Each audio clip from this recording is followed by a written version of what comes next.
The MiG-21 was first produced in 1959, with development beginning in 1955, after a Soviet aerospace designer accidentally dropped a block of Parmesan cheese on a technical drawing of a jet engine.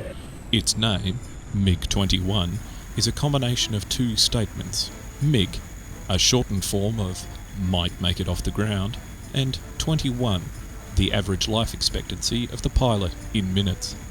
The NATO reporting name for the MiG-21 is fishbed, which is unusual, as fish don't usually earn enough income to own a mattress.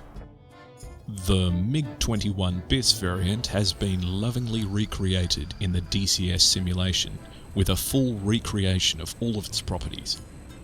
In case you had ever desired to join the Air Force of a third world nation, I will run you through the basic startup procedures. Firstly, ask someone outside of the plane to plug it into the nearest power socket.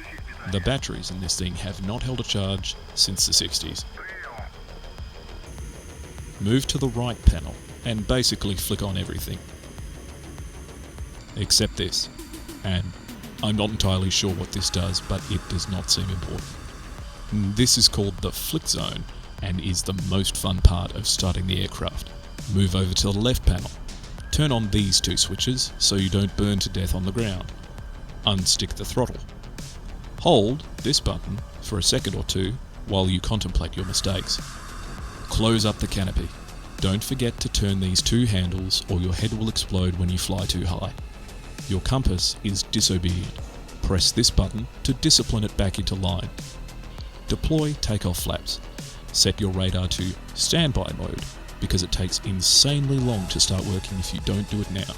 You're ready to go. There are other optional steps that can be completed. You can turn this on to listen to some traditional Russian music. You can press these buttons to desensitize yourself to the sound of your plane exploding up to 3 times.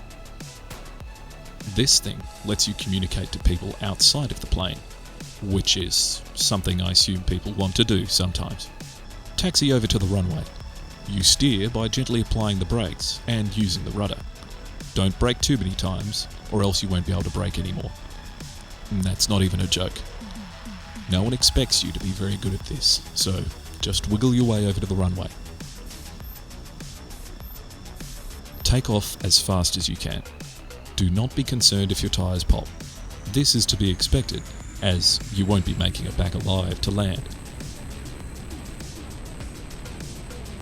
Once you're in the air, you can turn on the alcohol-cooled radar called the RP-22.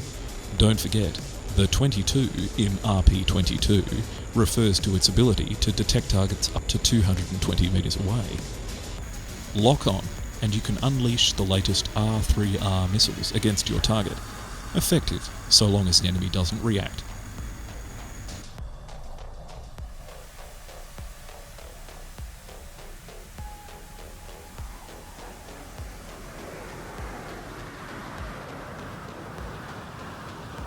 You can also get in close and use R60M infrared missiles. They're packed to the brim with the same amount of explosives as a commercial-grade firework. Your enemies will definitely notice. After hearing all this, why bother flying the MiG-21 at all? It's simple. If you get a kill with an F-14 online, the best response you're going to get is something like...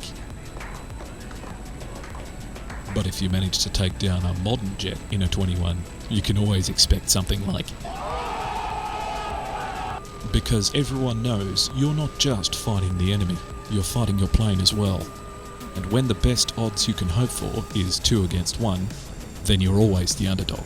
And everyone loves an underdog.